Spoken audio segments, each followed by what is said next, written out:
반갑습니다. 역사 2.0입니다. 이번 16번 학습지에서는 고려 후기 국내 사항을 공부해 보도록 하겠습니다.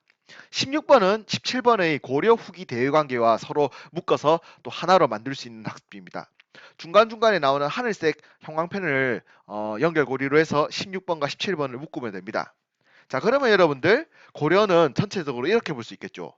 12번 고려의 통일과 국가기틀 확립, 고려가 이제 만들어지고 나라의 모습이 갖춰지는 과정, 그리고 14, 15를 묶어서 고려 전기, 그리고 16, 17을 묶어서 고려 후기. 이렇게 하면은 총 3장의 내용으로 고려 시대를 마무리 지을 수가 있습니다. 17.5번 학습지에서 고려를 전체적으로 정리한 내용을 한 번 더 다룰 테니까요. 그때 또 가서 고려를 한번 복습해 보도록 하겠고요. 자, 16번 학습지 고려 후기 국내 상황 지금부터 시작해 보도록 하겠습니다. 16번 학습지 가장 위에 있는 첫 번째 칸, 첫 번째 줄에 문물귀족 사회 형성, 거란의 침략, 이자겸의 난, 금과 군신 관계, 묘청의 서경천도운동 실패 등등의 내용은 14번, 15번 학습지에서 함께 공부했던 내용입니다. 14번, 15번을 하나로 묶었으면은 여기까지 고려 전기가 끝이 나겠지요. 자, 묘청의 서경천도운동이 실패로 끝난 이후 고려의 문벌귀족 사회가 가지고 있는 여러 가지 모순점들은 점점 심화되어 갔습니다.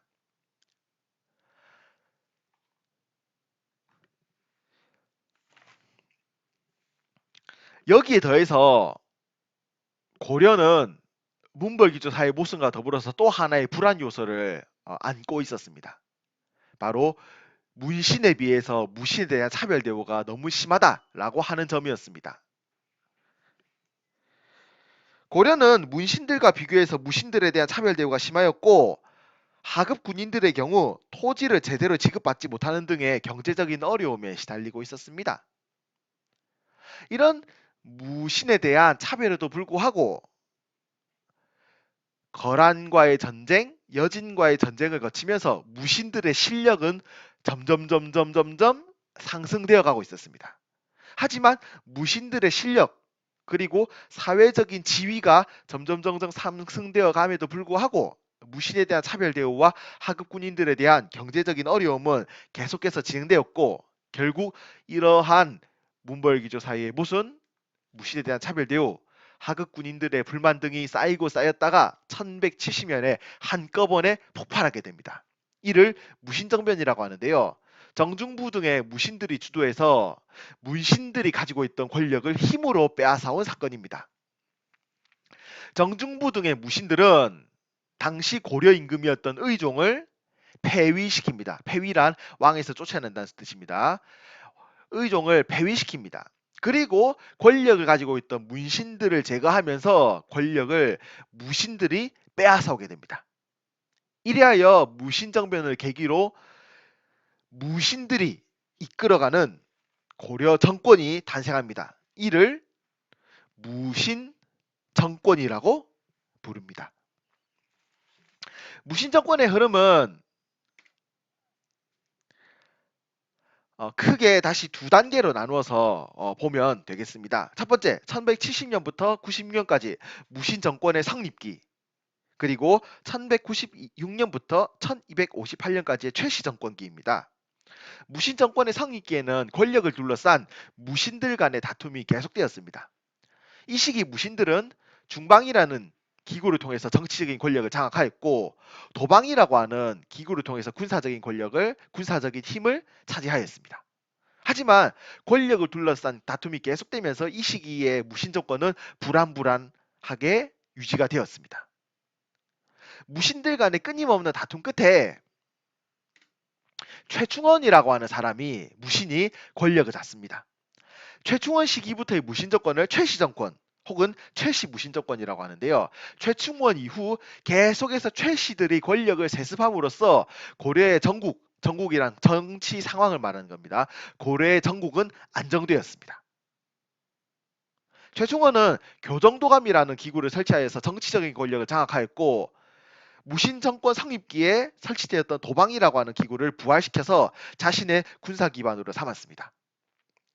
최충원의 뒤를 이어서 권력을 잡은 최후 때는 인사기구로서 정방을 설치하여서 인사권한을 장악하였습니다. 인사란 안녕하세요의 인사가 아니라 사람을 뽑고 그 위치를 정한다라는 뜻입니다. 그리고 최후 시기 삼별초라고 하는 부대가 편성되어서 최씨 정권의 군사적인 뒷받침을 해주었었는데요. 삼별초란 고려시대에 경찰 및 전투의 임무를 수행했던 부대를 부르는 명칭입니다. 이 최후 정권 시기에 몽골의 침략을 받으면서 최씨 정권은 조금씩 흔들리기 시작하는데요. 몽골의 고려 침략에 대한 내용은 17번 학습지에서 자세히 배울 테니까 일단 여기서는 최씨 정권, 특히 최후 정권 때 몽골의 침략을 받아서 백성들이 고통에 시달렸구나. 최씨 정권이 조금씩 흔들리기 시작했구나. 라고 하는 부분까지만 알아두시면 되겠습니다. 무신 정권이 고려에 미친 영향은 다음과 같습니다. 첫 번째, 통치 질서가 무너졌습니다. 무신 정권 성립기 정치기구로서의 역할을 담당했던 중방은 본래 정치기구의 역할을 했던 기관이 아닙니다. 하지만 무신들이 임의로 정치적인 권력을 장악하는 과정에서 중방을 최고 정치기구로서 활용을 했던 것이죠. 최충원이 설치하여서 정치 권력을 장악했던 기구인 교정도감도 본래 고려의 통치제도 하에서 존재했던 기구는 아닙니다. 최충원 시기 임의로 최충원이 만들었던 기구입니다. 최후 정권 시기에 만들어졌던 인사기구인 정방도 본래 고려 통치기구 아래에 위치 있던 제도가 아니었습니다. 지금까지 살펴보았듯이 중방, 교정도감, 정방은 모두 기존의 기능과 다른 새로운 역할을 군인들, 무신들이 맡기거나 아니면은 무신들이 자신의 편의에 따라서 임의로 만들어낸 기구였습니다. 이렇게 무신들의 편의에 따라서 정치 제도가 운영이 되면서 고려의 통치 질서는 조금씩 무너져가기 시작하였습니다. 여기서 말하는 고려의 통치 질서가 무너져간다의 기준은 고려 초에 완성되었던 13번에서 배운 고려의 통치 체제를 기준으로 말하는 것입니다. 무신 정권이 고려에 미친 영향 두 번째는 무신의 세력이 강화되었다라고 하는 것입니다. 오랜 기간 동안 문신에 비해서 차별 대우를 받았던 무신들의 세력이 강화되고요. 영향 세 번째는 신문제가 동요했다는 점입니다. 문신들을 무너뜨리고 무신이 권력을 잡게 되면서 고려 사회를 지탱하고 있던 신분 제도가 점점 흔들려가기 시작하였던 것입니다. 아랫계층의 백성들이 보기에 무신들도 문신들을 제거하고 권력을 잡았는데 우리도 이 신분제를 깨지 못할 이유가 무엇이냐? 라는 생각이 드는 것은 너무나도 당연했던 것이죠. 그리고 이런 신분제의 동료 속에서 무신 정권의 영향 네 번째, 농민과 천민에 대한 수탈이 확대되었습니다. 무신 정권은 농민과 천민에 대해서 더욱더 가혹한 수탈을 실시하였죠. 그 결과 신분제 동요와 농민과 천민에 대한 수탈 확대의 영향으로 농민, 천민들의 봉기가 전국적으로 대대적으로 발생하였습니다. 봉기란 벌떼처럼 들고 일어나다라는 뜻을 가진 단어입니다. 수많은 농민과 천민들이 신분 해방을 부르짖으면서 봉기하였는데요. 대표적인 농민 천민 봉기로는 망이 망소이의 봉기, 만적의 봉기 등이 있습니다. 학습지 뒷면의 지도를 보시면 무신집권기 농민과 천민의 봉기라는 제목이 붙은 것이 있을 겁니다.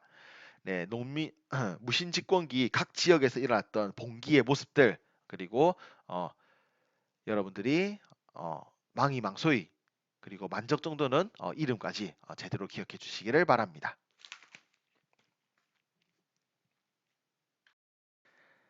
자, 무신정권의 흐름으로 다시 돌아오겠습니다. 최씨 정권 중에 최후 정권 때 몽골의 침략을 받았다라고 이야기했습니다. 잠깐만 17번 학습지를 보시면 몽골의 침입 부분입니다. 오랜 전쟁으로 고려 내에서 강화 주장이 등장했다라는 부분이 있습니다. 전쟁이 30여 년간 지속되면서 최씨 무신 정권은 조금씩 흔들리기 시작했습니다. 그리고 전쟁을 끝내고 몽골과 화해해야 한다는 강화에 대한 주장도 등장하게 되었죠. 그 결과 최씨 무신 정권, 전쟁을 계속해서 주장했던 최씨 무신 정권은 완전히 무너지게 되었습니다. 그리고 자 돌아오세요. 1259년 고려 정부는 몽골과 화해를 하게 되고 1270년 개경으로 돌아오게 됩니다. 몽골과의 전쟁 과정에서 최후 정권은 강화도로 수도를 옮겼었습니다. 강화도 천도에 대한 내용도 17번에서 배울 예정이니까 일단은 그런 게 있구나 정도만 알아두시면 되겠고요. 자, 한편 몽골과의 강화에 반대하여서 최씨 무신 정권의 군사적인 뒷받침을 했던 삼별초가 항쟁을 벌였던 삼별초의 항쟁 사건도 이 시기에 발생하였습니다. 몽골과의 강화에 반대해서 삼별초가 저항했던 고려의 정부에 저항했던 삼별초 항쟁은 여몽 연합군, 고려와 몽골 연합군에 의해서 진압되게 되고요. 삼별초의 항쟁을 끝으로 완전한 고려와 몽골 사이의 화해가 이루어지게 됩니다. 그리고 이때부터 몽골은 고려의 정치에 대해서 대대적인 간섭을 하기 시작합니다. 몽골이 세운 원나라가 고려 정부에 대대적인 간섭을 했다라고 해서 이 시기를 원간섭기라고 부릅니다. 무신들의 뒤를 이어서 원간섭기 권력을 잡았던 세력을 권문세족이라고 합니다. 권문세족이란 원과의 교류를 통해서 출세한 사람들을 포함한 고려 후기 지배층들을 말하는 것인데요. 친원적인 성격이 강화했습니다. 뭐 예를 들어서 역관등이 포함이 되어 있었습니다. 몽골어를 번역해주던 역관등이 포함되어 있던 이 권문세족은 원나라의 세력을 등에 업고 고려 내에서 각종 횡포를 부렸습니다. 이들은 음서를 통해서 관직에 진출하고 도평의사사를 통해서 정치 권력을 완전히 장악하였습니다. 도평의사사란 고려 초 설치되었던 임시기구였던 도병만사에서 이름을 바꾼 기구입니다. 도평의사사는 고려의 주요 정치적인 현안에 대해서 모든 내용을 총괄하는 최고 정치기구로서 활동하였습니다. 권무세족은 음서로 관직을 진출하고 도평의사사를 장악하면서 고려의 주요 권력을 독점하였습니다. 이들은 동시에 넓은 땅, 대농장을 소유하면서 많은 농민을 임의로 자신 노비로 만들면서 많은 경제적인 피해를 끼치기도 하였지요. 권무세족의 이런 횡포가 가능했던 것은 이들이 원나라 세력을 등에 업고 있었기 때문에 가능한 것이었습니다. 원간섭기 고려는 다양한 수모를 겪어야 했습니다. 첫 번째, 지위가 격하되었습니다. 격하란 격이 떨어지다라는 뜻입니다. 고려의 임금은 반드시 원나라 황실의 공주와 결혼해야 됐습니다. 즉 고려 왕은 원나라 황제의 사위였죠. 고려국은 원나라의 부마국이었습니다. 부마라는 말은 사위죠. 고려는 원나라의 사위국, 부마국이었습니다. 원나라는 고려에게 다음과 같이 얘기했습니다. 너희 고려는 우리 원나라의 사위 국가인데 어찌 황제의 명칭을 쓸 수 있겠느냐?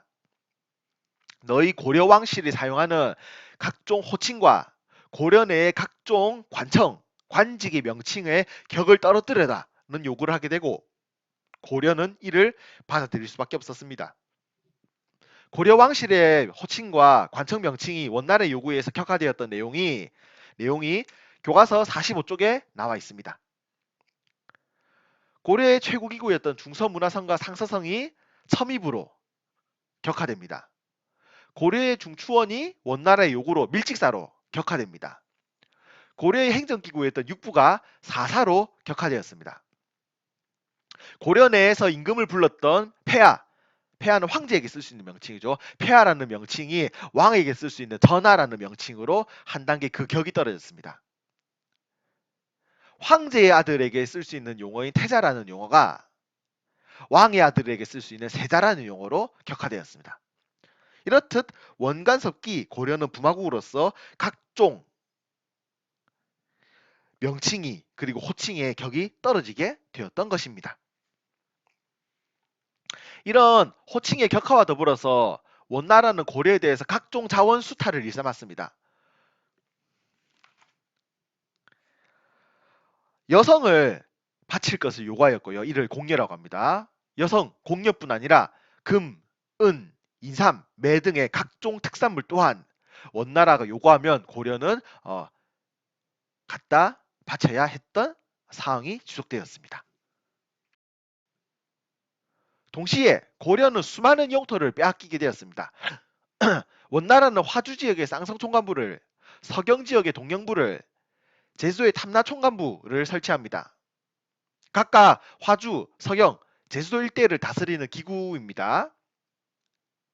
이런 쌍성총관부, 동령부, 탐라총관부 등의 기구가 설치되면서 고려는 각각 지역에 대한 영토를 원나라에게 빼앗기게 되는데요. 이 영토 상실의 모습을 학습지 뒤쪽에 있는 이 그림을 통해서 알 수 있습니다. 동령부의 위치, 쌍성총관부의 위치, 탐라총관부의 위치, 그리고 각각 고려가 빼앗겼던 영토의 내용 여러분들이 기억해 주시기 바랍니다. 원간섭기 원나라는 고려를 항복시키는 데 이어서 일본에 대한 공격 준비를 합니다. 이 일본에 대한 원정 준비를 고려에서 실시했었는데요. 고려에서 일본 원정 준비를 담당했던 최고기구 정동행성을 원나라는 설치합니다. 그리고 고려는 원나라의 일본 원정을 위해서 많은 인력과 물자를 동원해야 했었죠. 여몽연합군의 일본 원정이 실패로 끝난 이후에도 일본 원정을 준비했던 기구인 정동행성은 계속해서 고려 내에 남아있게 되고, 정동행성은 이후 고려의 내정, 내부 정치를 간섭하는 기구로 그 성격이 바뀌어서 계속해서 고려에 대한 간섭을 실시하였습니다. 원간섭기 시기 몽골과 고려, 고려와 몽골 사이에는 다양한 문화 교류가 이루어지게 되는데요. 이 문화 교류의 과정 속에서 서로가 서로의 문화에게 영향을 받는 모습을 보이기도 합니다. 대표적으로 몽골풍과 고려향이 등장했다라고 교과서에서는 얘기를 하고 있는데요. 몽골풍이란 고려에 전파된 몽골 풍습을 말하는 겁니다. 뒷머리를 남기고 앞머리와 옆머리를 자르고 뒷머리를 닦는 변발, 그리고 오랑캐 호자를 써서 오랑캐 복장인 호복, 족두리, 연지곤지, 그리고 마누라, 수라, 무슨 치, 무슨 마마 등의 낱말, 순대, 설렁탕, 소주 등이 고려에 전파된 몽골 풍습, 몽골풍입니다. 반대로 몽골에 전파된 고려 풍습을 고려항이라고 하는데요. 고려의 복장, 만두, 떡, 쌈, 야채 등이 몽골에서 또 큰 인기를 끌었다고 합니다. 자, 지금까지 우리는 몽골의 침략 이후 진행된 원간섭기에 대해서 함께 알아보았습니다. 하지만 시간이 점차 지나면서 중국의 원나라는 그 세력이 약화되게 되고, 원나라가 이렇게 쇠퇴한 틈을 타서 원나라에 대해서 반대하고 고려 내부를 개혁하겠다라고 하는 움직임이 등장합니다. 이 반원개혁의 움직임을 주도했던 인물이 바로 고려의 공민왕입니다. 자, 공민왕의 반원개혁 정책 지금부터 살펴보도록 하겠습니다. 공민왕의 반원개혁, 반원 그리고 개혁으로 나누어서 각각 그 내용을 살펴볼 텐데요. 반원이란 원나라를 반대한다라는 뜻입니다.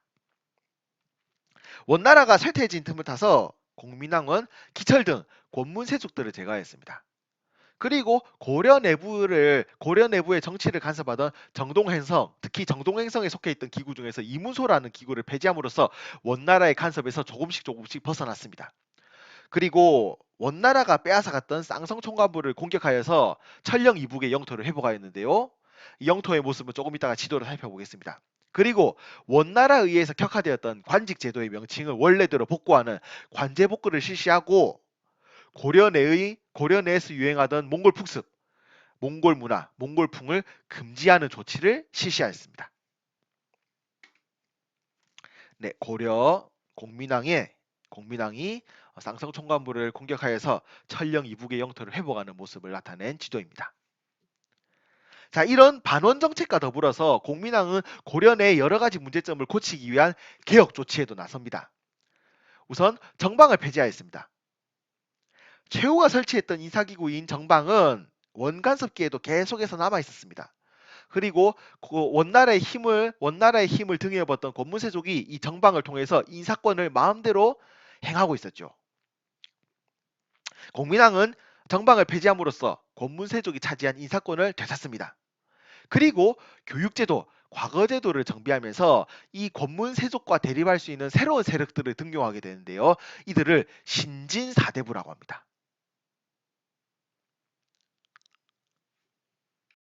또한 공민왕은 승려인 신동을 등용하고 신동과 함께 전민면정도감이라는 기구를 설치해서 권문세족이 가지고 있던 넓은 토지, 조금 전에 대농장이라고 했죠. 대농장과 권문세족이 빼앗았던 노비들을 원래 주인에게 되돌려주고 원래 신분으로 되돌려주기 위한 작업을 진행합니다. 자, 이런 신진사대부 등용, 전민변정도감 설치 등을 통해서 공민왕은 권문세족의 세력을 점차 약화시키게 되었습니다. 하지만 이런 공민왕의 반원개혁 정책이 실시되던 시기 고려 외부에서는 홍건적, 왜구 등의 침략이 계속해서 진행되고 있었습니다. 홍건적은 중국의 도적대입니다. 머리에 빨간 수건을 둘었다라고 해서 홍건적이라고요. 왜구는 일본 해적대입니다.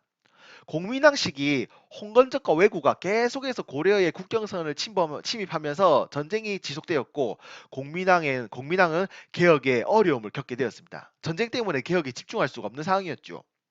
그리고 원나라의 세력을 등에 업었던 권문세족 또한 공민왕의 반헌개혁 정책을 순순히 받아들이지는 않고 이에 저항하였습니다. 결국 권문세족의 반발로 인해서 신돈이 제거되고 공민왕 자신마저도 시해 살해당함으로써 공민왕의 반헌개혁 정책은 실패로 끝나게 됩니다. 하지만 공민왕이 권문세족에 맞서 싸우기 위해서 등용했던 신진문 사대부 세력은 계속해서 성장하게 되고요. 이들은 결국 권문세족을 몰아내고 고려 말 새로운 지배층을 형성하는 데 성공하게 됩니다. 신진사대부와 더불어서 고려 말 지배층을 형성했던 또 하나의 세력은 신흥무인 세력입니다. 공민왕 시기 그리고 공민왕이 사망한 이후에도 홍건적과 왜구의 침략은 계속해서 진행되었습니다. 이들의 침략을 막아내는 과정 속에서 많은 무인들이 이름을 떨치고 성장하게 되었죠. 새롭게 성장한 이들 무인을 신흥무인 세력이라고 하고 신흥무인 세력은 고려 말 신진사대부와 함께 권력을 장악한 지배층으로 자리매김하게 됩니다. 그리고 이들 신진사대부의 일부와 신흥무인 세력의 일부, 신진사대부의 일부 중에서 가장 대표적인 인물은 정도전입니다. 신흥무인 세력의 일부 중에서 대표적인 인물은 이성계입니다. 이들 일부 신진사대부와 일부 신흥무인 세력은 권력을 장악한 이후에 결국 1392년 고려를 멸망시키고 새로운 나라 조선을 건국하는 데 이르게 됩니다. 신진사대부와 신흥무인 세력이 고려를 멸망시키고 조선을 건국하는 과정에 대해서는 19번 학습지에서 조금 더 자세히 다루도록 하겠습니다. 자, 지금까지 우리는 고려 후기 국내 사항에 대한 내용을 공부해 보았습니다. 하늘색 형광펜으로 표시한 부분은 우리가 다음 시간에 배울 고려 후기 대외관계 부분과 연결해서 또 고려 후기 한 세트를 만들어 주셔야 합니다. 자, 다음 시간 17번 고려 후기 대외관계 함께 진행해 보도록 하겠습니다. 수고 많이 했습니다.